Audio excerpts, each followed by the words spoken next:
Hello bachcho, let's see the question. The question says the diagonal AC of a rectangle ABCD is produced to the point E such that AC ratio C is equal to 2:1, AB is equal to 8 centimeter and BC is equal to 6 centimeter. The length of DE is. तो length of DE हमको बताना है क्या होगा. So first of all we can discuss the key concept for this question. So key concept क्या बोलता है, हम यहाँ पे AA similarity का यूज करने वाले हैं. ए सिमिलैरिटी के अकॉर्डिंग हम यहाँ से क्या बोल सकते हैं. सबसे पहले if two corresponding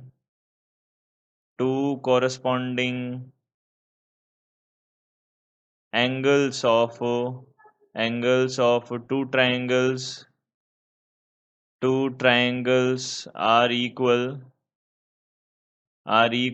then the triangles are similar.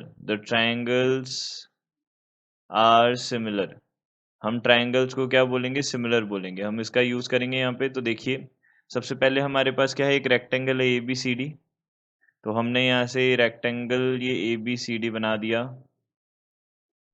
देखिए ये रेक्टेंगल हमने ABCD बनाया. A, this is B, this is C and this is D. अब हमें क्या करना है, AC जो हमारा डायगोनल है उसको एक्सटेंड करना है. तो उसको हमने एक्सटेंड किया. और किस तरीके से एक्सटेंड किया कि AC अपॉन CE जो है वो कितना रहे, 2:1 रहे. ये हमने इस तरीके से एक्सटेंड किया. और कहाँ तक एक्सटेंड किया, E पॉइंट तक. अब हमको क्या करना है, इस D को और इस E को ज्वाइन करना है. और एक कंस्ट्रक्शन भी करना है हमको, यहाँ पे एक परपेंडिकुलर ड्रॉ करना है. सॉरी, यहाँ पे एक हमको इसके BC को प्रोड्यूस करके यहाँ तक बढ़ाना है और P बनाना है. तो हमने सबसे पहले क्या किया, देखिए हमने यहाँ से क्या किया, construction produce BC up to P point, ये हमने इसको प्रोड्यूस किया. अब देखिए अब यहाँ से हमारे पास ये भी 90 डिग्री का एंगल ही होगा.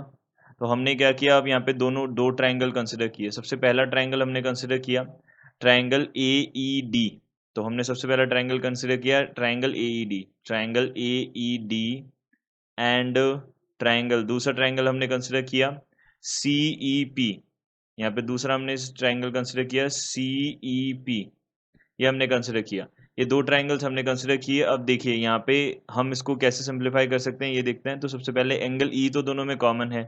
तो angle E is equal to angle E क्या हो जाएगा, कॉमन एंगल हो जाएगा. Common angle. अब इसके बाद में हम यहाँ से क्या बोल सकते हैं, और देखिए यहाँ से अब ये दोनों पैरेलल लाइंस है हमारे पास. तो ये वाला एंगल और ये वाला एंगल दोनों सेम होंगे हमारे पास में. तो हम यहाँ से क्या बोल सकते हैं, ये तो हमने परपेंडिकुलर ड्रॉ किया था, सॉरी ये हमने प्रोड्यूस किया था इसको BC को प्रोड्यूस किया था P तक.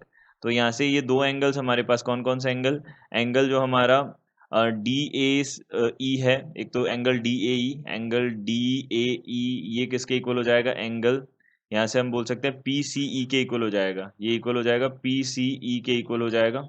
तो दोनों के दोनों एंगल्स हमारे पास क्या हो जाएंगे, कॉरस्पॉन्डिंग एंगल्स हो जाएंगे, कॉरस्पॉन्डिंग एंगल्स. तो कॉरस्पॉन्डिंग एंगल से ये हमारे पास, देखिए कॉरस्पॉन्डिंग एंगल से अब हम यहाँ से क्या कर सकते हैं, कॉरस्पॉन्डिंग एंगल से तो ये AA सिमिलैरिटी से बाय AA सिमिलैरिटी हम क्या बोल सकते हैं, ट्राइंगल जो AED है वो किसके सिमिलर हो जाएगा, ये सिमिलर हो जाएगा CEP के. ये सिमिलर हो जाएंगे हमारे पास. तो हम यहाँ से क्या बोल सकते हैं, अगर ये दोनों सिमिलर हैं तो हम यहाँ से बोल सकते हैं इनका रेशियो जो करस्पॉन्डिंग साइड्स का रेशियो है वो क्या होगा, सेम होगा. तो EP ये अपॉन ED जो है, यहाँ से हम बोल सकते हैं EP अपॉन ED जो है वो किसके इक्वल हो जाएगा, ये इक्वल हो जाएगा हमारे पास में EC अपॉन EA के इक्वल हो जाएगा. ये हो जाएगा हमारे पास EC अपॉन EA हो जाएगा. एंड ये किसके इक्वल हो जाएगा, ये इक्वल हो जाएगा PC अपॉन AD के इक्वल हो जाएगा. ये हो जाएगा PC अपॉन AD के इक्वल हो जाएगा. ये हमारे पास सारी की सारी टर्म्स आ गई. अब हमको जो जो गिवन है उसको भी हम लिख लेते हैं. रेक्टेंगल है तो AB हमको कितना गिवन है, 8 सेंटीमीटर गिवन है. तो ये भी हमारे पास 8 सेंटीमीटर ही हो जाएगा. उसके बाद हमको BC गिवन है कितना, 6 मीटर्स गिवन है. तो यहाँ पे भी देखिए ये सेंटीमीटर में ही होगा. तो यहाँ से ये भी सेंटीमीटर में ही है, दोनों की सेम क्वांटिटी होगी, सेम हमारे पास यूनिट होगी. तो ये भी सेंटीमीटर में होगा, BC भी ये यहाँ पे सेंटीमीटर ही आएगा ये.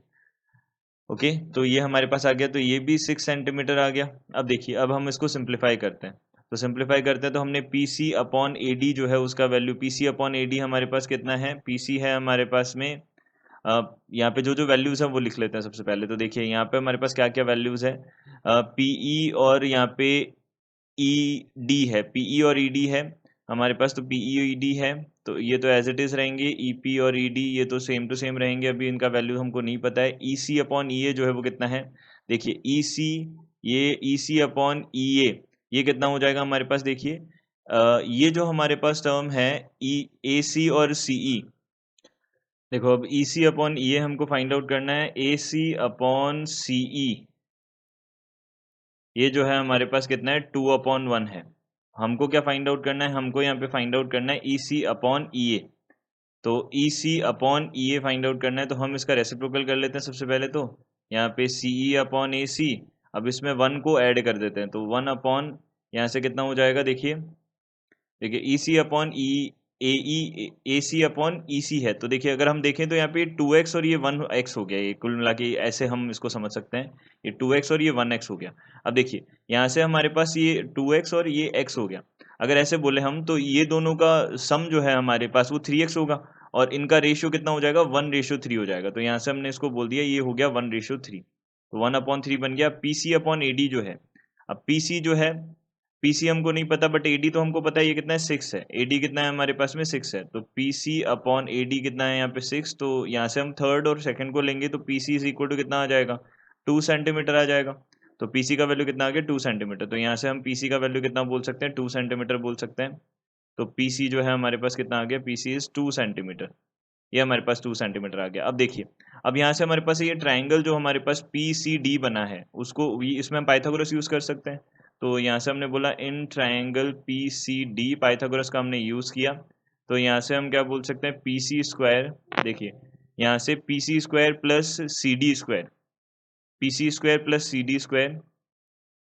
P C square plus C D square will be equal to यहाँ से कितना हो जाएगा, पी डी स्क्वायर हो जाएगा, तो यहाँ से पी डी स्क्वायर अगर हमको फाइंड आउट करना है तो पी डी स्क्वायर किसके इक्वल आ जाएगा, ये आ जाएगा P C square plus C D square है, तो यहाँ से पी सी स्क्वायर कितना है हमारे पास में, पी सी स्क्वायर है यहाँ पे 8 का स्क्वायर कितना हो जाएगा 64 प्लस 2 का स्क्वायर 4, तो 64 प्लस 4 यानी कि कितना हो जाएगा 68 हो जाएगा, तो यहाँ से हमने बोला पी डी जो है वो कितना हो गया 2√17 हो गया, ये हमारे पास 2√17 आ गया, तो पी डी कितना आ गया 2√17, तो यहाँ से आ गया 2√17 आ गया।